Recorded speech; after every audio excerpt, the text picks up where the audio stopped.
আপনি কে? আপনি কে? আপনি কে? ভাই কথা বলেন, বলো ভাই। আপনি কে ভাই? ও ক্যাম্পাসে ওই যে ক্যাম্পাসে বলো ভাই। আপনাকে চিনেন না? হ্যাঁ দাদা। আপু আপনি ঠিক আছে? ওই ডাক্তার আমি মায়ের সাথে বাদ এরা কি আপনার পরিচিত?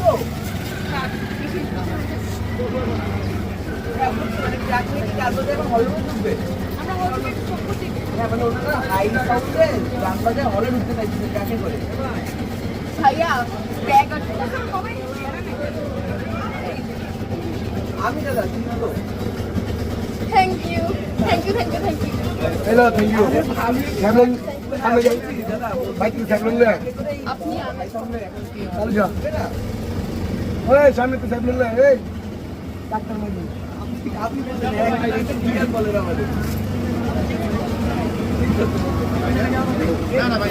কি করবো? এই শুনো, কথা হইতেছে, আমি একটা কথা ক্লিয়ার করছি।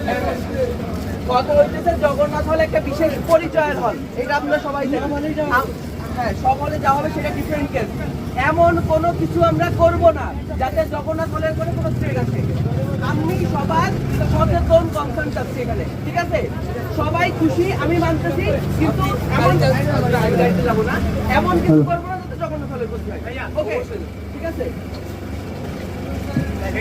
আপনারা গান বাজাচ্ছেন, যা করছেন, মজা করছেন, আপনারা এমন কিছু করবেন না যাতে জগন্নাথ হলের উপর কোনো ব্যাড ইমপ্রেশন আসে, কোনো ব্যাড ইম্প্যাক্ট আসে। জগন্নাথ হলের নিরাপত্তা এবং জগন্নাথ হল যে ঢাকা বিশ্ববিদ্যালয়ের অন্যান্য প্রত্যেকটা হলের মতোই একটা হল, এবং জগন্নাথ হল একটা বিশেষ পরিচয়ের হল। জগন্নাথ হলের সম্পূর্ণ নিরাপত্তা। আপনারা ঢুকতে যাচ্ছেন, আমি পল্লবদার সাথে কথা বলছি, তিনি বললেন যে আপনাদের ঢুকতে দেওয়ার কথা। তো আপনারা এতটুকু মাথায় রাখবেন যেন জগন্নাথ হলের কোনো ক্ষতি না হয়। ধন্যবাদ, নমস্কার।